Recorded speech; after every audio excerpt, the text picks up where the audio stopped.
Ladies and gentlemen, today we are traveling 8,100 miles from Jerusalem all the way to Mexico City in Mexico to meet Sheli Portman. How are you doing, Sheli? Hi, how are you? Thank you so much. It's great to meet you. Tell me Great to something. meet you too. What's it like to be living in Mexico?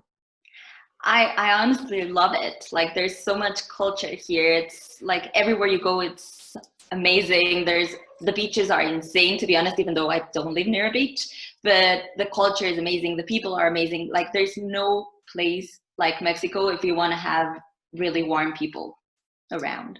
Now, I know Jewish history tells us that for many centuries, Jews have been living in Mexico. How long has your family and ancestors been living there?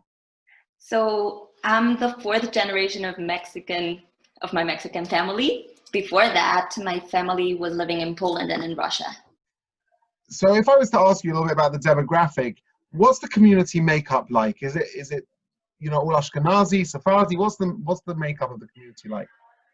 So yeah, mainly it's half and half, but it's super different from the rest of the world because we don't have just like Sephardi and Ashkenazi communities. We have 5 different communities. We have the community that came here from Syria, the community that came here from Aleppo, the community that came here from Turkey or from Spain. And so we tend to divide because of that. And we tend to also divide if from Orthodox to traditionalist or reformist, which we don't actually have a reformist community here, but it gives you a lot of options. It gives you, like, you get to belong to the community in which your great-great-grandfather belonged to. But right now it's also super interesting because the marriages are starting to mix up. So I'm Ashkenazi, but my husband's Sephardic, and we got to marry in the Sephardic synagogue, and now I belong to the Sephardic community. So it's really starting to change a bit because A bit of a Jewish melting pot. Exactly, it's completely a melting pot, and it's super interesting because I also get to learn a lot from Jews around the world that in the end live here but don't have the same traditions that I do. You have a Hasidic community or a Haredi community? We do. It's getting bigger actually. The traditions and the things that we do are very, like, we try to root from our past. So we try to keep eating the food that our great-great-grandparents used to eat, or say things that they used to say, like, even though, for example, Yiddish is not as common, the schools are still trying to teach a bit of it so we can, like, keep holding on. So, well, I think it's amazing, to be honest. And living in Mexico, I mean, for us, it's been so easy. Like, the community has every single thing sorted out. Actually, the government is very, very nice to us. We have very good relationship with them. So it's like a two-way relationship, like a true two-way relationship in which we can help the Mexican culture, and the Mexican culture is like giving us so much to us. Now tell me, if I was to come and spend some time in Mexico, first of all, what type of Mexican foods would I find on your Shabbat table? Oh my God, there's always something spicy. Like, you have to have something spicy. Like, you even have matzo ball with hot sauce. Like, that's just a fact. Matzo balls with hot sauce. Sounds good. Sounds good. Yeah, I think that's for sure. Maybe you will have some enchiladas. Anything that goes with a tortilla, you're gonna have it in the table. We tend to eat Mexican food almost all the time. Like, for me, breakfast is quesadillas, which is tortilla with cheese. And that's just a fact. But we do tend to have, like, something from our family there, or like just what my grandma used to make. Like, she always does it for Shabbat, which are empanadas. But it's like a mix of a Mexican, Argentinian, Israeli thing she goes with it, but it's just a mixture of everything.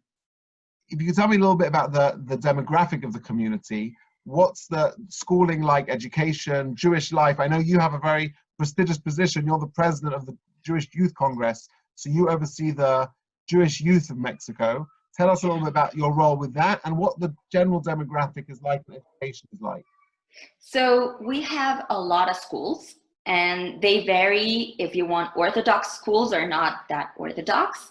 But you can basically find everything. We have non-Orthodox schools. We have 8 different schools, and they vary. Like, they used to belong to the communities, but now it's not like that. So everyone, it doesn't matter where they were from, can go there. It just depends on what you want to get from them. But all of them are Zionist schools. In all of them, you get to learn Hebrew and to learn English and to learn like Jewish history, and also obviously learn all the things that you have to learn from school. And apart from that, we also have a Jewish university, which is not just for Jewish people, but it's amazing that our community managed to create a university in Mexico. And yeah, so from my job, yeah, I'm the president of the Mexican Federation of Jewish Youth, in which we represent the 30 different young organizations that are created by young youth, young Jews, sorry.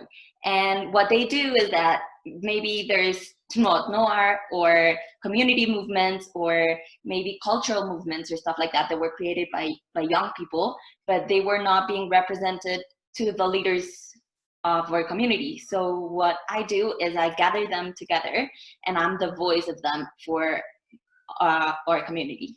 In terms of Aliyah and people's aspirations to move on and go to live in Israel, you said it's a Zionist community. Are a lot of people emigrating to Israel?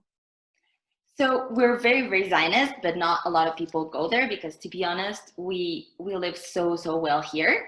What we do have is that when we pass from middle school to high school, we have a special trip to Israel that's a month long, in which all the kids get to learn about Israel and get to know more about it and be engaged with it. And when we finish high school, 95% of the people go for a year in Israel.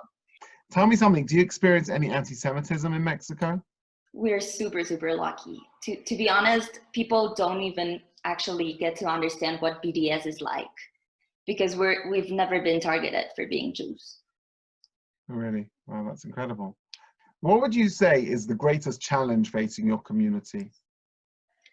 To be honest, the fact that we don't get to worry that much about being Jewish tends to worry me, because the next generations don't appreciate the fact that being Jewish has been such a great thing for us, and it's difficult to be Jewish outside of Israel for many people. So they tend to use Judaism to stay together.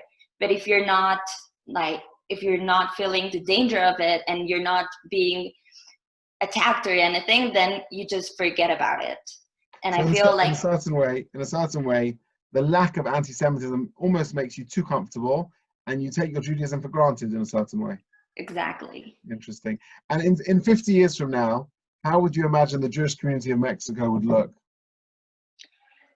So based on the story we've had, the Jewish Mexican community has been going on for over 100 years, and it's pretty much maintained the same, 45,000 Jews. So from the studies we've done and everything, it's going to be a little less because people, like families, are having less children. But I do feel it's not going to be that different because, as I said, we have so many great opportunities here that you really gonna have to feel threatened to leave. So I feel pretty much maybe 5,000 people less, but not much. If Jews were to come to Mexico to visit on holiday, are there great kosher restaurants? What's the restaurant scene like? Yeah, there are a lot of kosher restaurants, in fact. People are not very Orthodox, but a lot of people try to keep kosher at least at home.